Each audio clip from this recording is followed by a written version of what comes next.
لا والكسل كلا والبي والإبانتال. إن الحمد لله نحمده ونستعينه ونستغفره ونعوذ بالله من شرور أنفسنا ومن سيئات أعمالنا. من يهده الله فلا مضل له ومن يضلل فلا هادي له. أشهد أن لا إله إلا الله وحده لا شريك له، وأشهد أن محمدا عبد الله ورسوله صلى الله عليه وعلى آله وأصحابه وعلى من استنى بسنته واهتدى بهديه إلى يوم الدين. يا أيها الذين آمنوا اتقوا الله حق تقاته ولا تموتن إلا وأنتم مسلمون. يا أيها الناس اتقوا ربكم الذي خلقكم من نفس واحدة وخلق منها زوجها وبث منهما رجالا كثيرا ونساء، واتقوا الله الذي تساءلون به والأرحام إن الله كان عليكم رقيبا. يا أيها الذين آمنوا اتقوا الله وقولوا قولا سديدا يصلح لكم أعمالكم ويغفر لكم ذنوبكم، ومن يطع الله ورسوله فقد فاز فوزا عظيما. فإن أصدق الكلام كتاب الله، وخير الهدي هدي محمد صلى الله عليه وآله وسلم، وشر الأمور محدثاتها، فإن كل محدثة بدعة وكل بدعة ضلالة وكل ضلالة في النار. ثم أما بعد، فيا أيها الإخوة الكرام ويا أيتها الأخوات الكريمات، أحييكم بتحية الإسلام، تحية أهل الجنة في الجنة، قائلا لكم السلام عليكم ورحمة الله وبركاته. وأسأل الله جل في علا أن يرزقنا الإخلاص والتوفيق، وأن يجعلنا من الذين يستمعون القول فيتبعون أحسنه. أولئك الذين هداهم الله وأولئك هم أولو الألباب. يتا الله سبحانه وتعالى كانكو الله تبارك وتعالى هندو يتورندن وفدي جرنورندن. kanko Allahu tabaraka wa ta'ala nemindo e dow meɗen nemaji mawɗi, nemaji yaajuɗi, nemaji ɗuɗuɗi. wana o ɓanginiri ɗum ka deftere makko teddunde. kanko Allahu tabaraka wa ta'ala o wi: wa inna Allaha ladhu faddalin ala an-nas ولكن أكثر الناس لا يشكرون. يا يقوي وآتاكم من كل ما سألتموه وإن تعدوا نعمة الله لا تحصوها. يا يقوي وما بكم من نعمة فمن الله.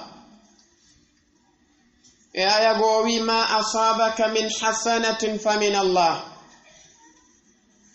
بنجرنا مكانكو الله تبارك وتعالى إدودي دوني ماجي مكو إذن سيدو واندربتيدو إغوغا على هندو إدوال فدي مقل سنا كانكو الله تبارك وتعالى تون. den seedo kadi wonde nelaaɗo Muhammadun sallallahu alayhi wa alihi wa sallam o be jiyaɓe makko kanko Allahu tabaraka wa ta'ala ko be nelaaɓe makko kanko Allahu azza wa jal. en toro Allahu tabaraka wa ta'ala yo ɓeydu mantore nden e kisangal e dow maɓɓe e kala neɗɗo artuɗo no ñentina oɗo sunna maɓɓe ha ñalande dargal. ara inchallahu tabaraka wa ta'ala ɓawo en ardinde e ndeɗo jonde meɗen ko hanuɗen ardinde kon yewtere meɗen nden nde yiiloto e oɗo mawdu'u mo tawata anwanu makko on ko fadailu shahri ramadan al mubarak, bi ma'na ɓure kañumma e moƴƴereji ko Allahu tabaraka wa ta'ala waɗani kon nduɗo lewru teddundu, nduɗo lewru mawnundu, lewru suɓandu, lewru barkinandu, woni nduɗo lewru sumaye. ɓe gandi Allahu tabaraka wa ta'ala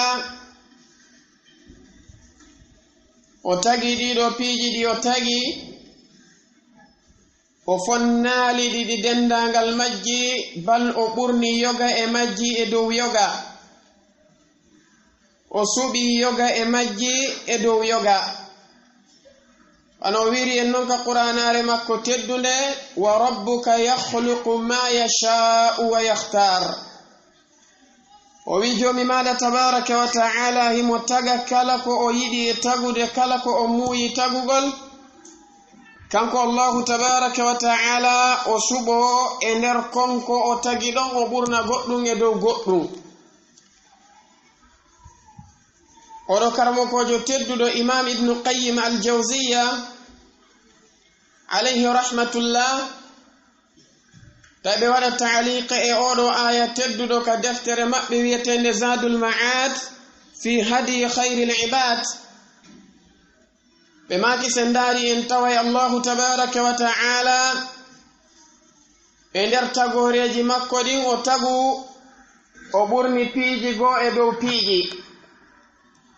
wana kanko Allahu jalla wa ala o warri non o tagi ɓeɗo malaikaɓe ɓe dendangal maɓɓe, tawi ko ɓe malaikaɓe ɗuɗuɓe. kanko Allahu tabaraka wa ta'ala tun andi ittiri maɓɓe e dottede maɓɓe, kono kanko Allahu jalla wa ala o fonnali ɓeɗo ɓe dendangal maɓɓe, bal o ɓurni yogaɓe e dow yogaɓe. o suɓi oɗo jibril alayhi salatu wassalam, o waɗi ɓe kamɓe woni ɓuraɓe suɓede ɓen e dow dendangal ɓeɗo malaikaɓe makko kanko Allahu azza wa jal. ko wana non o tagi kadi ɓeɗo yimɓe, kanko Allahu tabaraka wa ta'ala o suɓi e nder yimɓe ɓen ɓeɗo gomɗinɓe, o suɓi e nder gomɗinɓe ɓen ɓeɗo annabaɓe, o suɓi e nder annabaɓe ɓen ɓeɗo nelaɓe, o suɓi e nder ɓeɗo nelaɓe ɓeɗo wiyeteɓe ulul azmi min ar-rusul, ɗum woni Muhammad alayhi salatu wassalam, kañumma e Ibrahima alayhi salatu wassalam, e Nuhun alayhi salatu wassalam, e Musa alayhi salatu wassalam, kañumma e almasihu Isa ibn Maryam alayhi salatu wassalam. ɓeɗo jowo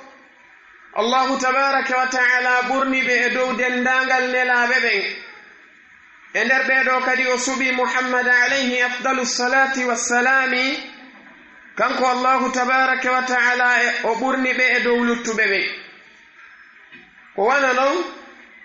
o tagi kanko tabaraka wa ta'ala leyɗe ɗen, o waɗi caye heewuɗe. kanko tabaraka wa ta'ala o suɓi Makka kañumma e Madina e dow caye luttuɗe ɗen. o tagi juulirɗe ɗen, kanko Allahu jalla wa ala o suɓi masjidul haram, ɓaawo nden ɗon o suɓi masjidul nabawi, ɓaawo nden ɗon o suɓi masjidul aqsa. kanko tabaraka wa ta'ala o tagi ñalɗi ɗin, e nder yontere nden o suɓi ngal ɗo ñallal teddungal woni yawmul jumu'a o tagi lebbi ɗin kanko Allahu jalla wa ala o suɓi lebbi o waɗi lebbi horminaɗi nayi o teddini ɗin o waɗi lewru goondu tawata ko feereeru lewru teddinandu mawnu ɗum e dow lebbi ɗi kanko Allahu tabaraka wa ta'ala o tagi ɗin fof ko ɗum woni nduɗo lewru teddundu woni shahru ramadan almubarak nduɗo lewru ko lewru ndu tawata Allahu tabaraka wa ta'ala mawnini fiyake mayru o teddini nduɗo lewru o waɗi ndu kadi sa'a mo tawata ko sa'a mo kanko Allahu subhanahu wa ta'ala o hebbini e muɗum moƴƴereji ka tawata oɗo ɓiɗɗo adama faalaɗo ɓattade mo kanko Allahu jalla wa ala oɗo ɓiɗɗo adama faalaɗo yurmede makko nden kanko Allahu tabaraka wa ta'ala oɗo ɓiɗɗo adama faalaɗo yaafuye makko e haforanal makko ngal kanko Allah oɗo ɓiɗɗo adama faalaɗo rimɗinede dande muɗum e natugol yiite ngen Allahu tabaraka wa ta'ala waɗi e nduɗo lewru sa'a mo tawata ko sa'a mo ɗiɗo piiji heɓoto waɗi si tawi kayru nduɗo lewru si tawi hawri ndu ɓattike bi ma'ana nduɗo lewru sabbordu suumaye naati woni oɗo shahru sha'ban no anda nelaɗo alayhi salatu wassalam ɓe weltinirayno sahabaɓe maɓɓe ɓen seenagol nduɗo lewru teddundu woni lewru suumayenu ko ɗum waɗi salafuna saleh kamɓe tigi e hoore maɓɓe kadi si tawi nduɗo lewru ndu ɓattinoke madama lewru sabbordu suumayenu naati ɓe wakkilotono ɓe heɓlano ndu lewru naata e ndu ɗo woni nduɗo lewru suumaye heɓlande tiɗunde fiyo ɓe waawu daranade ɗeɗo dewe ɓe waawa daranade koko Allahu tabaraka wa ta'ala shar'ini yo waɗe e nder ndunɗon lewru oɗo ibnu adam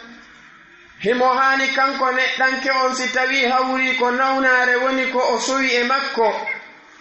nde o tanƴini si tawi lewru suumaye ndun tawdimo e muɗum o lowayi o wawata rewirde Allahu tabaraka wa ta'ala no haniri noon kanko neɗɗo on o eto hattirde etagol o ɗaɓɓana nden ɗon nawnare makko lekki si tawi hawri kanko neɗɗo on ko ngaamelo woni ko o jogiti o eto e nduɗo lewru sabbordu suumaye ɗo o ɓortondira e gonɗon ngaamelo o woowina hoore makko janngugol ndeɗo deftere Allahu tabaraka wa ta'ala o woowina hoore makko jantagol inde Allahu jalla wa ala o woowina hoore makko naafangol Allahu tabaraka wa ta'ala o woowina hoore makko fontugol juuɗe makko ɗen o itta sadaka o woowina hoore makko kanko oɗo neɗɗo hippugol ɗeɗo gite makko o woowina hoore makko angal fenugol angal ñowgol angal heɗagol musique e noneji harmuɗi ɗin ɗi dendangal majji e ko heɗete o tuttina kanko neɗɗanke hoore makko ndeɗo beere o tuttina hoore makko oɗo cigarette e dendangal ɗiɗo piiji ɗi tawata ko piiji harmuɗi ñaameteeɗi fi honnon ha o wawa heɓude nafooreji molanaɗi e barkeji ko Allahu tabaraka wa ta'ala waɗi e nduɗo lewru teddundu woni nduɗo lewru suumaye ko lewru ndu tawata kanko Allahu jalla wa ala o waɗi e mayru piiji ɗi tawata ɗi heɓota ko siwana e nder nduɗo lewru suumaye ɓure ɗe tawata kanko Allahu jalla wa ala ko o hertinani ɗum ko nduɗo lewru suumaye ko wonaɗi a lebbi luttuɗi no jeeya e ɗen ɓure ɗe Allahu tabaraka wa ta'ala waɗani nduɗo lewru ko tawata pellet no haani ka rerɗina oɗo jiyaɗo Allahu tabaraka wa ta'ala daragol darande tiiɗuɗe e nder nduɗo lewru tawde ko shahrun tuftahu fihi abwabul jinan wa tughlaqu fihi abwabun niran wa tusaffadu shayatin ko lewru ndu Allahu tabaraka wa ta'ala waɗani hunde hertinde go nduɗo lewru si tawi ndu hewti kanko Allahu tabaraka wa ta'ala o waɗay o yamiray ɗambuɗe aljannaji ɗin dendangal muɗum uddite kadhalika o yamira kanko Allahu tabaraka wa ta'ala dambuɗe giiteli ɗin dendangal muɗum omɓe ko wana noon o yamira ɗiɗo shaytanuji ɗi tawata ko shaytanuji bewɗi majjinayɗi tagore makko nden kanko Allahu tabaraka wa ta'ala ɗiɗo kadi ɗi jolokeɗi haɓɓe fi honno hollugol en udditugol ɗiɗo aljannaji ko ɓanginangol le wonde Allahu tabaraka wa ta'ala udditana en e nduɗo lewru yurmede makko nden ɓuri ɗi ya lebbi luttuɗi ko wana noon ombugol dambuɗe ɗiɗo giiteeli ko hollugol e wonde kanko Allahu tabaraka wa ta'ala tikkere makko nden himo woɗɗintinde e mayre hattirde woɗɗintingol kanko tabaraka wa ta'ala ko fandani en ko yurmede makko nde wona tikkere nden shaytanuji ɗin e hoore muɗum ombugol ɗiɗo bimana nangugol ɗiɗo soka ɗi jolo kadi ko fi honno fiyo jiyaɓe makko ɓen ɓe softuɓe wawa mo rewde kanko tabaraka wa ta'ala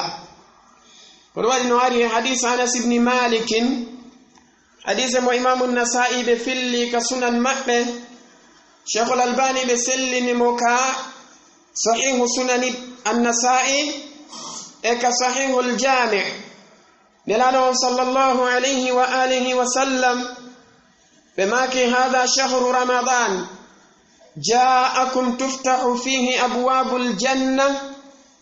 وتغلق فيه أبواب النار وتسلسل فيه الشياطين كما نرى عليه الصلاة والسلام بماكي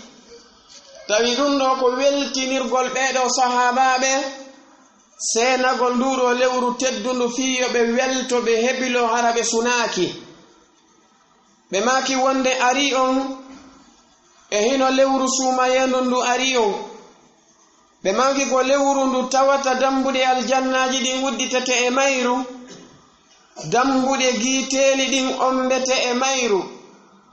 ɓe maki shaytanuji ɗin ɗi jolekete e nder nduɗo lewru teddundu kamɓe nelaɗo alayhi salatu wassalam ɓe ɓanginani e wonde ɗum ɗo ko watta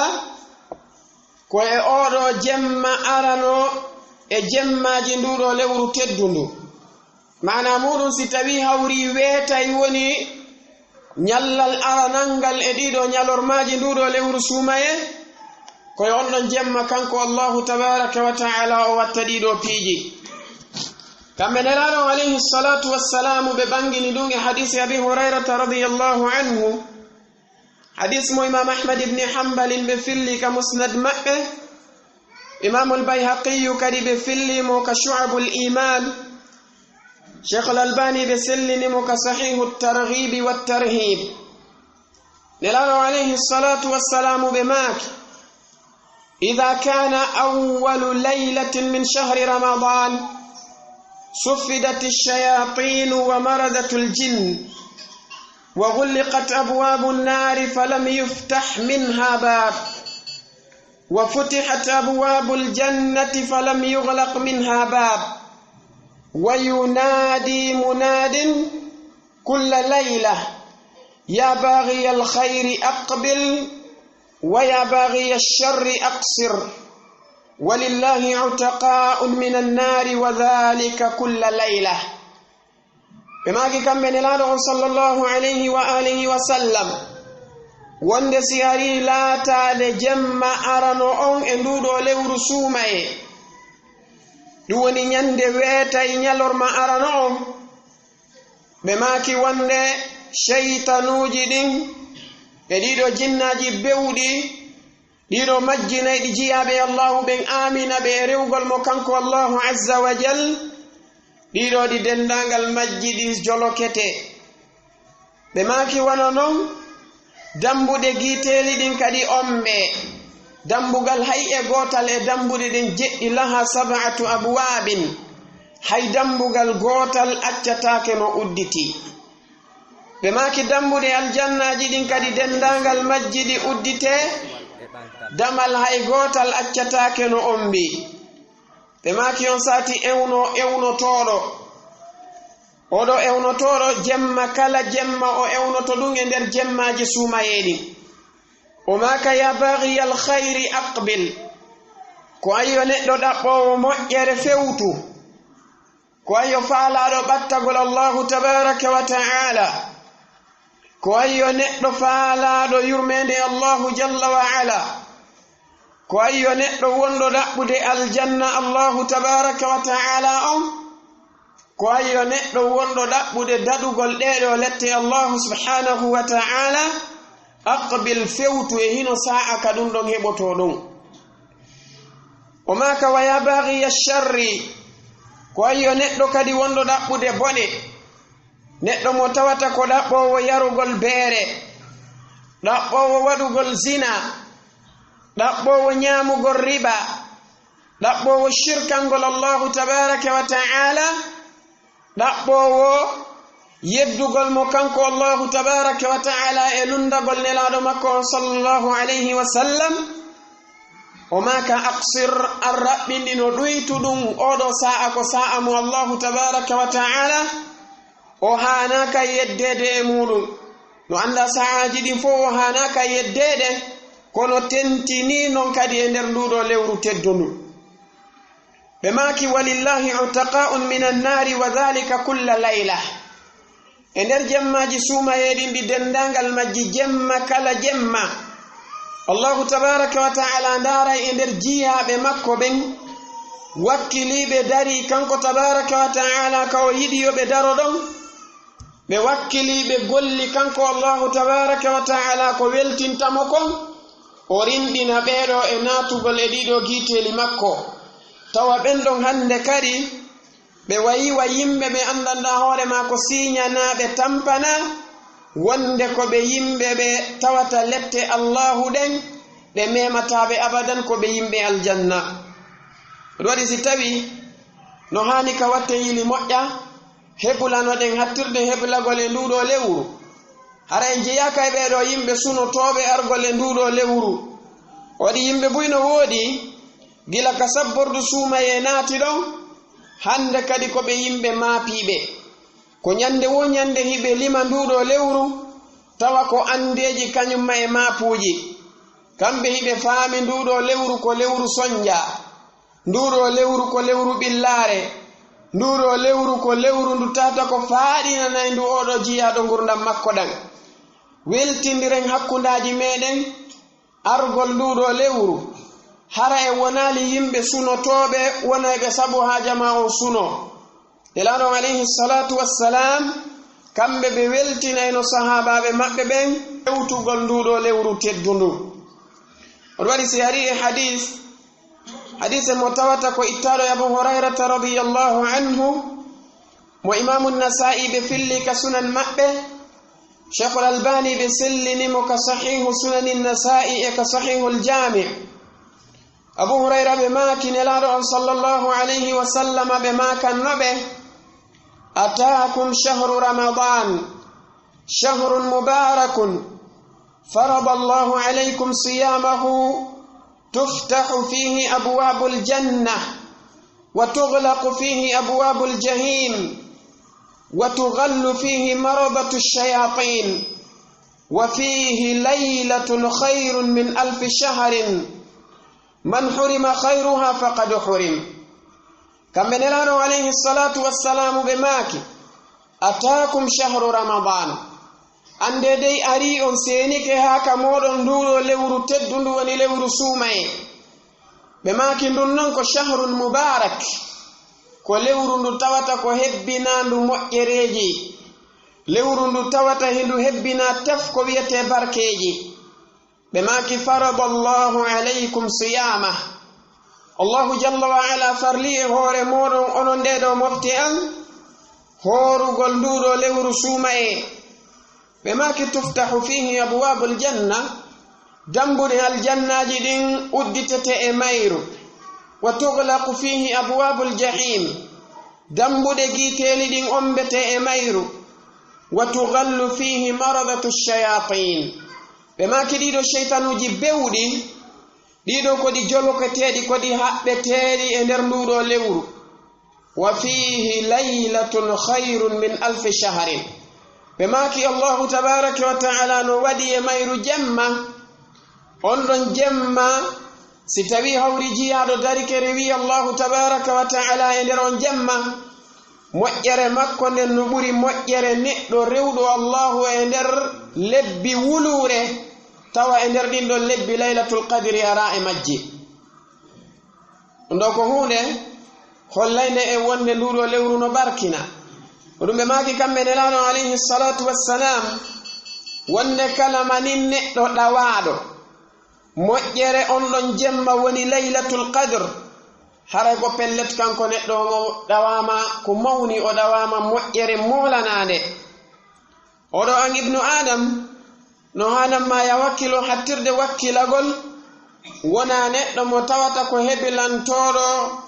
nduɗo lewru heɓilande nde tawata ko molanade jeeɗa e ɓe yimɓe ɓe tawata ko ɓe welsindotako e nder nduɗo lewru Allahu jalla wa ala o waɗi e ɓure nduɗo lewru teddundu ko lewru ndu tawata neɗɗanke on si tawi hawri o woni neɗɗo mo andanda hoore ma ko woɗɗitiɗo ɗiɗo bakkatuji mawɗi Allahu tabaraka wa ta'ala hefanay mo sabanede ma ko o dari kon e nduɗo lewru o horani mo kanko subhanahu wa ta'ala o darani mo e mayru Allahu hefanay mo bakkatuji makko to soki ɗin ɗi dendangal majji wono tabitiri non e hadith mo imamu muslim ɓe filli ka sahihu maɓɓe hadise ittaɗo yaɓe hurairata radiyallahu anhu wonde nelaɗo sallallahu alayhi wa sallam ɓe laatino yiɓe makayno as-salawatu al-khamsu wal-jum'atu ila al-jum'ati wa ramadanun ila ramadana mukaffiratun ma baynahunna idha ijtunibatil kaba'ir kamɓe nelaɗo alayhi salatu wassalamu ɓe makayno wonde ɗiɗo waktuji jowi iwde e subaha hewti fana iwde e fana hewti alansara iwde e alansara hewti futuro iwde e futuro hewti geeƴe e iwde e geeƴe ha hewti subaha kañum ma e hakkunde juma hewti juma hikkowo ɗon on e hakkunde lewru suumaye hewti lewru suumaye hikkaydu ɗon ɗum ɓe maaki ɗum ɗo fof ko wonay ɗum sabu Allahu tabaraka wa ta'ala o yaafano oɗo jiyaɗo makko daraniɗo ɗeɗo dewe makko hakkundaji majje on si tawi hawri kanko neɗɗon o woɗɗitike ɗiɗo bakkatuji mawɗi yani ɗiɗo bakkatuji mawɗi neɗɗo on si tawi hawri o waɗɗike ɗi ɗin ɗon kan no anda ko be o tuuba o laɓɓina si o yaafeɗi no hanani e wakkilo woɗɗitoɗen ɗiɗo bakkatuji mawɗi fi e yaafe to sooki ɗi ɗum jomi meɗen tabaraka wa ta'ala kanko tigi o wi in tajtanibu kaba'ira ma tunhawna anhu nukaffir ankum sayyi'atikum o wi si tawi hawri o wakkilike o woɗɗitike ɗiɗo bakkatuji mawɗi ɗi haɗa ɗon ɓe yafanto on bakkatuji to sooki ɗi yamɗon e muɗum ɗin yani no sinnama bakkatu mawɗo karmo koɓɓen qawa'iduji ko ɓe wallini fi muɗum kon ɓe maaki wonde kullu dhanbin khutima bil la'nati fa huwa min al kaba'ir kala bakkatu mo tawata o timminirama wi'ugol Allahu huɗi kala on neɗɗo waɗɗo ɗum ɗo walla nelaɗo alayhi salatu wassalamu huɗi kala neɗɗo waɗɗo ɗum ɗo haray on ɗon ko bakkatu mo tawata ko jiyaɗo e bakkatuji mawɗi ɗin ko wona noon kullu dhanbin khutima bil wa'id kala bakkatu mo tawata o timminirama walla o yowindirama e kamba wi'ugol kala waɗɗo hunde kaari mo malana lette on non kadi ko jiyaɗo e min al kaba'ir wona noon kullu dhanbin khutima bi haddin fi dunya kala manin bakkatu mo tawata o fawama hiddu ka gurdan aduna ɗo onnon kadi bakkatu madama khutima bi hiddin fi dunya kanko bakkatu ko jiyaɗo min al kaba'ir sifa waɗugol zina sifa yarugol beere sifa wujjugol e ko nandi sifa ɗin piiji wakadhalika kala manin bakkatu mo tawata khutima bi qawli nabiyi sallallahu alayhi wa alihi wa sallam fa ana muhammadun bari'un minhu wa bi qawlihi laysa minna man fa'ala kada wa kada ido foko bakkatuji di tawata ko jiyaɗi min al kaba'ir jonon si tawi neɗɗo o woɗɗitike ɗum ɗon Allahu azza wa jalla yafoto mo kanko neɗɗanke on bakkatuji ɗi tawata ɗin o yani e majji e nder hakkunde oɗo nduɗo lewru sumaye e lewru sumaye hikkayno ɗon ɗum madama ko bakkatuji to sooki on waɗi oɗo karmokojo tedduɗo woni imamul manawi ɓe mami ka deftere maɓɓe wiyetende at-taysiru bi sharhi al-jami' as-saghir ka sharhugol oɗo hadise tedduɗo ɓe maki as-salawatu al-khamsu wal jumu'atu ila al-jumu'ah wa ramadanun ila ramadan ay salatu al-jumu'ati muntahiyatun ila al-jumu'ah wa sawmu ramadana muntahiyan ila sawmi ramadan mukaffiratun lima baynahunna idha ijtunibat al-kaba'ir shartun wa jazaa'un dalla alayhi ma qablahu wa ma'nahu anna adh-dhunuba kullaha تغفر إلا الكبائر فلا تغفر إن الذنوب تغفر ما لم تكن كبيرة فإن كانت لا تغفر صغائره بما كان إمام المناوي وأن كان نلارو عليه الصلاة والسلام كوبي بانغيناني الله يودي وقت فريضة هيوتي وقت فريضة يودي جمعة هيوتي جمعة يودي سوماye hewti suumaye Allahu tabaraka wa ta'ala waɗay ɗum sabu o hefana neɗɗo on bakkatuji makko ɗin si o woɗɗitike bakkatuji mawɗi ɗin ɓe maki ɗum ɗo ko shart mo tawata ko woni bi ma'ana kañum sharti on si tawi hawri neɗɗonke on o yafante ɗiɗo tosoki makko ko be o woɗɗito bakkatuji mawɗi ɗin kadhalika ndiɗo joddi ndi tawata tindini ko atti mayri kon bi maana koko be janti kon baraji ko andanda hoore maɗa kanko neɗɗanke on o wakkilanike ɗum ɗon ko waɗi si tawi neɗɗo on o juulali waktu subaha waktu fana heewi o juulali oɗo yafantake jonnon si o juuli ɗum ɗon kanko neɗɗo on o juuloyi kadi waktu hikkuɗo ɗon on kanko oɗo neɗɗo no jiya en joddi ko Allahu tabaraka wa ta'ala waɗanimo kon yafanagol mo bakkatuji makko to sooki ɗin si tawi hawri mo woɗɗitiɗi ɗo bakkatuji mawɗi ɗum waɗi oɗo neɗɗo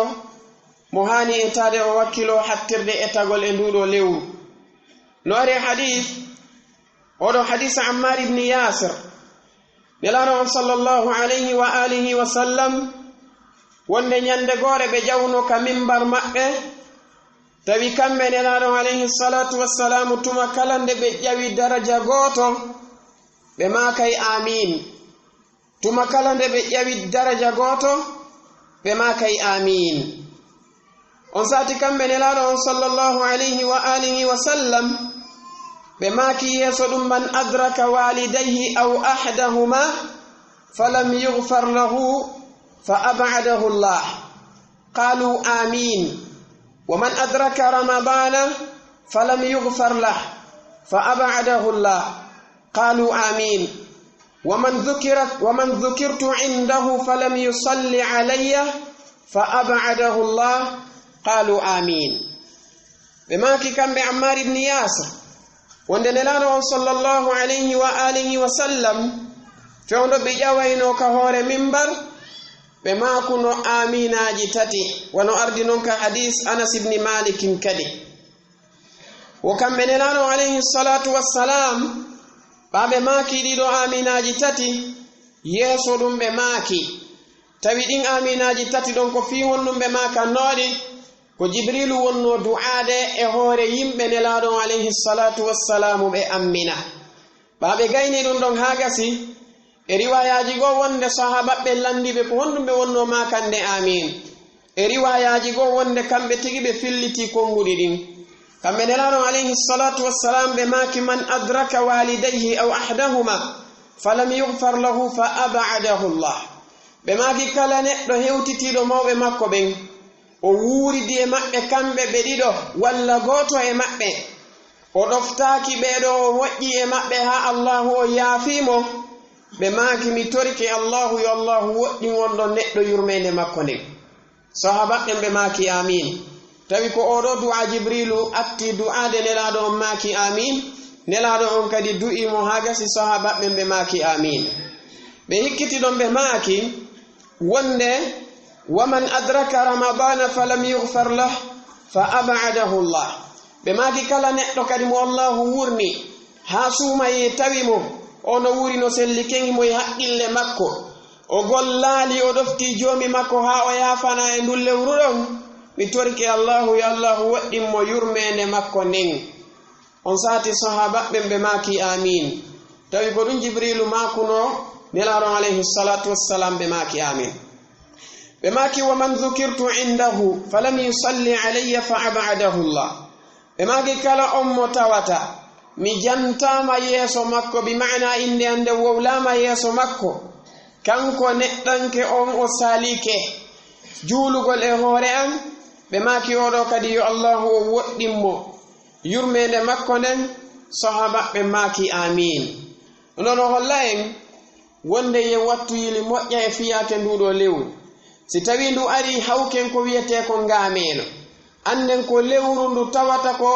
lewru ndu neɗɗo on haani rewde allahu tabaraka wa taala no heewi e yimɓe ɓe tawata ko yelotoɓe yottagol e nduɗo lewru kono allahu tabaraka wa taala ɗettita ɓe tawa lewru ndu naataali no heewi e yimɓe ɓe tawata ko yelotoɓe rewgol allahu tabaraka wa taala e nder nduɗo lewru kono kamɓe ɓe yimɓe ɗon allahu jalla wa ala jarribora ɓe ñabbeeli tawa ɓe wawata rewde mo kanko allahu azza wa jalla no haaniri ansi allahu subhanahu wa taala hewtinima e ndu lewru a yoɓamo goɗɗum kanko allahu tabaraka wa taala o hokkima cellal e nduɗo lewru a yoɓamo hayye hunde an kadi wakkilo hattirde wakkilagol tawa ɗiɗo moƴƴereji e nduɗo lewru ɗiɗo a faɗali ɗi kamɓe nelaɗo alayhi salatu wassalam ɓe ɓanginani e ɓural goo kadi ngal tawata ko ngal allahu tabaraka wa taala waɗi e nder nduɗo lewru teddundu tawde al umratu fi ramadan thawabuha mudaafun kamɓe nelaɗo alayhi salatu wassalamu ɓe maaki e hadis abdullah ibni abbas radiallahu anhuma wondo ka sahihu muslim ɓe maaki wonde umratun fi ramadana taadilu hajjatan ɓe holli e wonde yawgol waɗa umra e nduɗo lewru teddundu woni lewru suumaye wonande oɗo neɗɗo mo allahu okki feere muɗum o wakkili o yehi ton o waɗoy umra nelaɗon alayhi salatu wassalamu ɓe maaki baraji umra makko on kanko on ɗon neɗɗo no fotawa baraji hajjoyɗo baraji makko ɗin moƴƴere ko heɓata kon e ndunɗon lewru teddundu ɗum ɗon e hoore muɗum ko baraji ɗi tawata no fota ter e baraji neɗɗo mo tawata ko neɗɗo yawɗo hajju imamul manawi ɓe maaki hayin e ndeɗo deftere maɓɓe at-taysiru bi sharhi al-jami' as-saghir ka banginangol en ko honɗum woni maana hadith o waɗi buy famayi e hadith on si ɓe yi zahir makko on ɓe sikkawa neɗɗo on si yehi waɗi umra e nduɗo lewru haray hajju o fukkike e makko si tawi o hajjali lah ko baraji ɗin bi maana woni ko tawata si o waɗi umra e nduɗo lewru suumaye baraji makko ɗin no fotawa baraji neɗɗo mo tawata ko hajjoyɗo kono faridda on o yiwata e hoore makko tanke kanko neɗɗanke on o waɗo yaalimo ɗum kamɓe imamul manawi ɓe maaki qawluhu sallallahu alayhi wa alihi wa sallama umratun fi ramadana ta'dilu hajjatan في الثواب لا أنها تقوم مقامها في إسقاط الفرد للإجماع على أن الاعتمار لا يجزئ عن حج الفرد بما كي وند نو أندا maako maɓɓe on kamɓe nelaaɗo alayhi salatu wassalam. Ma'ana on si innama umra e nder lewru suumayeelu no fota e hajju ɓe maaki fi thawabi ka kabaraji la annaha taqumu maqamaha fi isqat al fard. wana dey yo on tigi sikku a wasi o waɗoyi on umra ɗon ara yanda kadi hay so hajjo e ali yonimo. sabu honɗum karmo koɓɓen no fotti wonde ko wiyete ko waɗugol umra ɗum ɗon ko hunde nde tawata nde yonanta neɗɗanke on hajju makko on ko be kanko neɗɗo on o darano oɗo hajju. on waɗi sehi allahu tabaraka wa ta'ala mawnini nduɗo lewru mawninande molanade o waɗi ndu lewru ndu tawata ko lewru ndu qur'ana tippina e muɗum. on waɗi si tawi karmo koɓɓen noddirayno shahrul qur'an lewru qur'an. sabu honɗum go on allahu tabaraka wa ta'ala ko e mayru tippini ndeɗo qur'anare. ɗiɗi on kanko allahu tabaraka wa ta'ala o waɗi e nduɗo lewru jibrilu alayhi salatu wassalamu ko e mayru tippotono rewtina nelaɗo alayhi salatu wassalam qur'an. oɗo waɗi salaf si tawi hawri nduɗo lewru ndu naatino wona imam malikin ɓe makiri non ɓeɗo ardiɓe moƴƴuɓe ɓe tertotono kala ko ɓe jokkuno bi ma'ana e golleji goo darsuji maɓɓe ɗin ɓe darnay ɗi e ɗin ɗon noneji ɓe fewuta ndeɗo qur'anare allahu tabaraka wa ta'ala ɓe janga ndeɗo ɓe terto ɗiɗo golleji maɓɓe ɗi tawata wanaɗi labuddaji ɗin ɓe fewuta e ndeɗo qur'anare allahu tabaraka wa ta'ala ɓe ɗuɗɗina jangugol nde. waɗi si jomi meɗen tabaraka wa ta'ala ɓanginani en wonde ndeɗo qur'anare ko e nduɗo lewru woni ko o tippini. tippinande ɗen noon wona abdoullahi ibni abbasin ɓe maaki ko tippinande ɗiɗi. ɗen andi kanko allahu tabaraka wa ta'ala o wi wonde shahru ramadan alladi unzila fihi alqur'anu hudan linnasi wa bayinatin min alhuda walfurqan. o wi faman shahida minkum alshahra falyasumhu waman kana maridan aw ala safarin faiddatun min ayamin ukhar يريد الله بكم اليسر ولا يريد بكم العسر ولتكملوا العدة ولتكبروا الله على ما هداكم ولعلكم تشكرون. كانكو الله تبارك وتعالى ويندورو لewru sumaye lewru ndu tawata ko e mayru woni ko ndeɗo qur'anare tippingol ndeɗo qur'anare nduɗo lewru abdullahi ibni abbasin ɓe maaki ko tippinande ɗiɗi. يعني الله وي إنا أنزلناه في ليلة القدر إنا أنزلناه في ليلة مباركة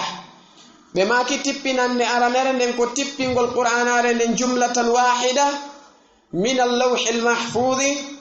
إلى بيت العزة في السماء الدنيا. تبنا أن كتبنا القرآن أرنن دندان الميرة إتندك لوح المحفوظ بمعنى كانكو الله تبارك وتعالى او جانغانا جبريل عليه الصلاه والسلام كم بجبريل برتane de dendangal mayre be addande haka baitul izza duwoni suudu ndu tawata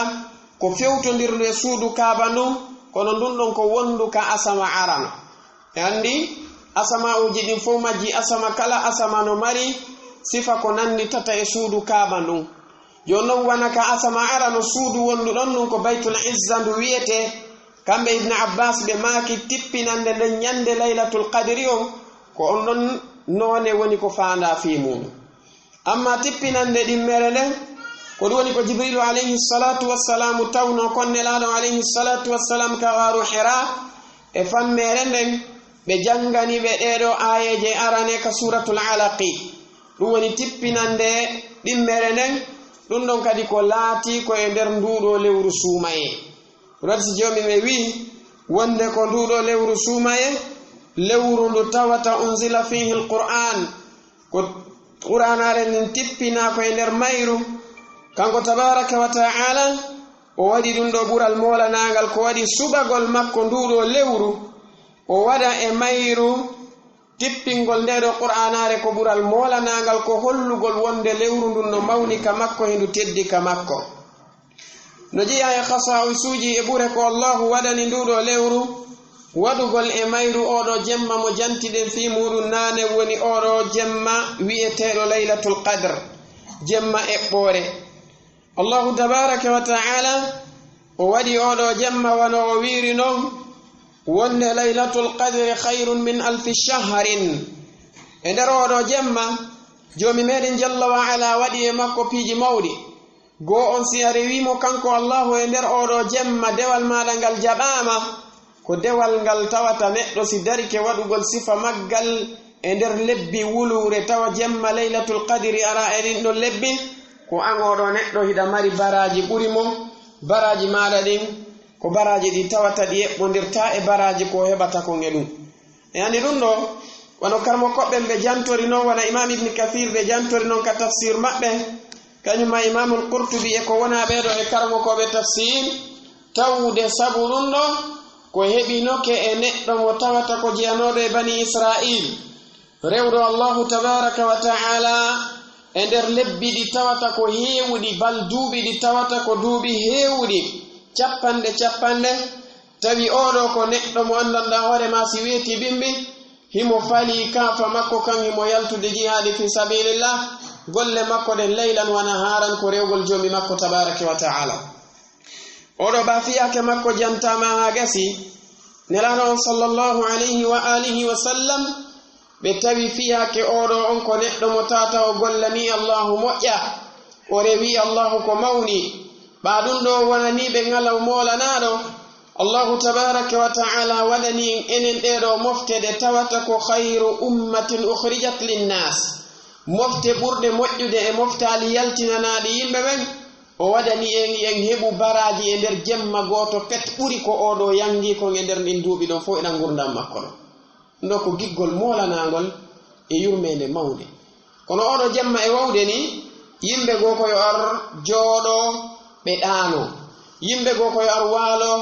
ɓe ɗaano bal woɓɓe goo hay hammirta e nokku ka tawata pellet ko rewgol Allahu tabaraka wa ta'ala woni e muɗum hay kamɓe yimɓe ɓen immagol jooɗo janto inde Allahu jalla wa ala e nder oɗo jemma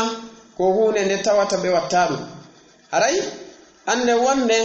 si tawi hawri ɗeɗo balɗe sappo sakkitore ɗe hewti haray koye wakkilo daroɗen hattirde daragol fi ɗaɓɓitugol oɗo jemma ko jemma mo tawata ko ɓuri sellude e konguɗi karamo koɓɓen e muɗum ko jemma mo andanɗa hoore ma ko eggowo ko waɗi sen daari ka tafsir imam ibni kathir ɓe janti toon hadisaje arɗe goɗɗe no sappo ko ñande nogay e goo goɗɗe no sappo ko nogay e ɗiɗi goɗɗe no sappo ko nogay e jowi goɗɗe no sappo bimana ñalɗi ɗin fof fayda no sappa eɗen hadisaje ɗum waɗi si tawi imam maliki en kamɓe ɓe maaki wonde ko ɓuri sellude kon e fiyake jemma laylatul qadri on ko eggowo ko laylatun tantaqil jemma mo tawata ko eggowo no wawa arde e nder nduɗo lewru tawa ko ñande nogay e goo on no wawa arde e lewru hitande hikkayde ɗon nde woni suuma e arowo yeeso oɗo on tawa ko jemma nogay e jowi on no wawa arde tawa ko jemma nogay e jeetati e suuma yerugo mana muɗum daraki nokku ngotu ko eggay ila neɗɗo on ko yo daro kanko oɗo ɓiɗɗo adama o ɗaɓɓita oɗo jemma e nder ɗiɗo jemmaji ɗi fo majji hara o welsidaki Allahu tabaraka wa ta'ala waɗi e nduɗo lewru hunde nde tawata kadi ko marde baraji ko mawni e mayru ɗum woni salatu tarawih oɗo salatu tarawih no anda wonna imamu nawawi ɓe makiri noon oɗo salatu tarawih ko hunde nde tawata karamo koɓɓen ɓe fo maɓɓe ɓe fotti ko sunna nelaɗo on sallallahu alayhi wa alihi wa sallam wona wajibi sifa ko woɓɓe goo sikki kala mo nafaali jemma o horata bimbi kono kamɓe nelaɗo alayhi salatu wassalam kamɓe tigi ɓe waɗuno ɗum ɗo e nder balɗe terlen tati ha nayi wona yumma mene aishata radiyallahu anha ɓe jantori noon on sati ɓe acci ɗum kamɓe nelaɗo alayhi salatu wassalamu tawi ko sabanede ma tawde kala jemma mo ɓe memmini sahabaɓe ɓurta woni ɗuɗude ɓe huli noon ta Allahu tabaraka wa ta'ala farluɗum e hoore mofte ɗen on sati ɓe acciti wonno hari ka arande laawol sahabaɓe areno ɓe juula fardan mo kala juula eno sengo walla ɗiɗo fewtaɗa juula ɗiɗa kadi woniraɗa ɓe juula nelaɗo alayhi salatu wassalam won sati ɓe moɓidiri ɓe nder ɗen ɗon balɗe ɓe julni ɓe kono ɓaaɓe haynike sahabaɓɓen ko softi kon e muɗum ka yurmegol mofte maɓɓe ɗen e ka hulangol mofte ɗen heɓugol dolle tiiɗuɗe ɓe acciti yaltugol fiwata allahu farluɗum e hoore mofte ɗen kamɓe nelaɗo alayhi salatu wassalamu ɓaɓe feƴƴini aboubacry lontike e nder duuɓi maɓɓe ɗiɗiji ɗin ɓe acci alhaali on ɗon tawi mo kala so yari fayɗa ɗiɗo fewtayɗa juula ɗiɗo fewtayɗa juula ɓe moɓali ɓe fuu maɓɓe kono umar kamɓe ɓaɓe lontike ɓe ndaari kamɓe umar ɓe mooɓi sahabaɓe ɓen ka juulirɗen ɓe waɗi ɗiɗo yeeso maɓɓe ko julnaɓe salatu tarawih ɗum woni oɗo sahabajo tedduɗo ubay ibnu kaab kañumma e tamim addari radiyallahu anhum ajma'in ɓeɗo ɓe woni hande kadi hiɓe wurnita oɗo jemma nelaɗon sallallahu alayhi wa alihi wa sallam ɓe makani en hadis abi hurairata radiyallahu anhu hadise mo tawata imamul bukhari ɓe fillimo ka sahihu maɓɓe ɓe maki wonde man qama ramadana imanan wa ihtisaban ghufira lahu ma taqaddama min dhanbi kala mani neɗɗo mo tawata o daranike nduɗo lewru suuma e naafugol e mayro kanko neɗɗan ken o darike o waɗi oɗo salatu tarawih hara o aminali hoore makko o daro o juula ɗiɗo naafiloji tawa kadi ko o warri ɗum ko imanan wa ihtisaban mana muɗum himo gomɗini ko janta kon fi baraji waɗɗo ɗum kadhalika kanko neɗɗon ko warri ɗum ko sabu allah wona fiyo yimɓe ɓen ɓe aybinmo wona fita modi makko innu o ala yaade wona fita kawtal makko ngal wi'u o ala yaade wona fiɓe o wondi ɓen yoɓe yi'umo balko sabu allahu tabaraka wa ta'ala woni ko o warri ɗum kanko neɗɗon allahu yafantomo bakkatuji makko to sooki ɗin ɗi dendangal majje fi honɗum fi ko o darani ko ngal ɗo dewal molanagal ngal ɗo dewal mawngal no jeeya e khasa'isuji ɗin kamɓe nelaɗo alayhi salatu wassalamu ko joomi meɗen neliri ɓe yoɓe ɓanginan en e nder nduɗo lewru ko wiyete kon al i'tikaf mana muɗum ufinagol ka juulirɗaji si tawi hawri hewtiɗeɗo balɗe sappo sakkitore wonande kala neɗɗo mo tata ko heɓuɗo feere e ɓeɗo worɓe madama ko o dimo kanko neɗɗo mo wona o jiyaɗo walla hay si tawi ko o jiyaɗo tawi jeyɗo mo on duganike mo kanko neɗɗo o araka juulirɗe o ufino ton o wona neɗɗo mo tawata ko rewowo allahu tabaraka wa ta'ala o ɗuɗɗina juulugol o ɗuɗɗina jangugol qur'an o ɗuɗɗina kanko neɗɗo on jantagol inde allahu tabaraka wa ta'ala hara o yahani ka juulirde to waɗugol i'tikaf taw ko nabugol téléphone ji makko e connectagol kañumma e darugol facebook ji e pibliugol e muɗum e ko nandi e sifaɗin piiji waɗi ulama ɓe maki neɗɗo si yahay i'tikaf maana muɗum kanko neɗɗo on o sertay woni e kala piiji ɗi andanɗa hoore maɗa ko ɗi sohlayɗimo e rewgol allahu tabaraka wa ta'ala o fewta e rewgol allahu on ko ɗum woni ko addimo ka juulirde ɗon wona ɓe arɓe jooɗo ɓe waɗa mojoboy ka sera to e yewtugol e fiyakuji aduna bal koye ɓe jokku rewgol mo kanko allahu tabaraka wa ta'ala ko wana noon sonnajo e hoore muɗum si tawi hawri modi makko newnanimo kanko sonnajo o yawgol o tawoye e oɗo i'tikaf wa kadhalika waliyu makko on si tawi hawri kanko sonnajo on wana o jombaɗo waliyu makko on newnanimo yawgol madama naka safar watte emo wawi yaade waɗa i'tikaf ana ulama ɓe selliniri noon ko waɗi sonnaɓe nelaɗon alayhi salatu wassalam ɓe waɗino i'tikaf nelaɗon alayhi salatu wassalam wana yumma meɗen aishata ɓe makiri noon e hadise wonɗo ko sahihul bukhari ɓe maki wonde nelaɗon sallallahu alayhi wa sallama kana ya'takifu al-ashra al-awakhira min ramadan hatta tawaffahu Allah thumma i'takafa azwajuhu min ba'dihi ɓe maki nelaɗon alayhi salatu wassalam oɗo i'tikaf ɓe accanomo gila suumayi on allahu tabaraka wa ta'ala farli ɗum ɓe gandi le kamɓe nelaɗo alayhi salatu wassalam ɓe horuno suumayeji jeenayi si ɓe feƴƴini kamɓe nelaɗo on sallallahu alayhi wa sallam yumma mene Aisha ɓe maaki ɓe wanno i'tikaf e majje ɗe dendangal majje ha Allah on dettiti ɓe yeeso ɗum sonnaɓe maɓɓe ɓen kadi waɗayno itikaf ɓaawo maɓɓe kamɓe nelaaɗo on sallallahu alayhi wa alihi wa sallam.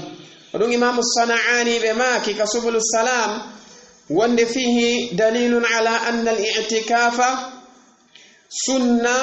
wazaba alayha rasulullahi sallallahu alayhi wa alihi wa sallam wa azwajuhu min ba'dih. ɓe maaki wonde oɗo hadis ko dalil mo tata no tindina nelaɗo alayhi salatu wassalamu ɓe duumino e hoore oɗo itikaf mo tawata ko sunna. ɓe maaki sonnaɓe maɓɓe ɓen kadi duumino e hoore muɗum ɓaawo nelaɗo alayhi salatu wassalam. ɓe eggi konngol imam abu dawud ko ɓe itti imam ahmad ibni hambalin. imam ahmad ɓe maaki la a'lamu an ahadin min al-ulama'i khilafan anna al-i'tikafa masnun. ɓe maaki kamɓe imam ahmad ibni hambal imam ahli sunnati wal jama'a wonde ɓe anda immorde hay e gooto e karamo koɓɓen ko janti wonde oɗo itikaf no luuton bi ma'ana karamo kojo lundiɗo wonde oɗo itikaf ko sunna nelaɗo sallallahu alayhi wa sallam. ma'ana muɗum yeru ko ɓe andi kon karamo koɓɓen no fottani wonde oɗo itikaf ko o sunna nelaɗo on sallallahu alayhi wa alihi wa sallam. kañum nduɗo lewru sabanede makko tawi konko ndu allahu tabaraka wa ta'ala waɗi moƴƴereji e muɗum moƴƴa ɗum addi ha si tawi nelaɗo on sallallahu alayhi wa sallam ɓe duumino e tiiɗugol e daranagol moƴƴereji ɗin e mayru. abdullah ibni abbasin ɓe maaki e hadise maɓɓe mo imamul bukhari filli ɓe maaki kana rasulullahi sallallahu alayhi wa sallam ajwada nnasi wa kana ajwada ma yakunu fi ramadana hina yalqahu jibril وكان يلقاه في كل ليلة من رمضان فيدارسه القرآن. بما كفل رسول الله صلى الله عليه وآله وسلم أجود بالخير من الريح المرسلة. بما كوانده نلارون صلى الله عليه وسلم هبلاتنو كببورينو تناده كببورينو سوبناده كببورينو كمبه نلارون عليه الصلاة والسلام أكده كويندر نودو لورسومي ko ɓe ɓurayno kadi soobinaade ɓe tinno ko nde jibrilu alayhi salatu wassalamu ari e maɓɓe ka jibrilu araynoɓe ɗon rewtina ɓe nde ɗo qur'anare. ibnu abbasin ɓe maaki nelaɗo alayhi salatu wassalamu no soobinotono e dewe ɗen ɓe tinnotono e juulugol ɓe tinno e jantagol inde allah e janngugol qur'an e ittugol sadaka tawa tinnare maɓɓe nden no ɓuri tiiɗude henndu ndu tawata ko henndu accitano ko hollugol e wonde kamɓe hari na sama kala ɓe jogiti ɗum ɓeɗo le qad ghafara allahu anhu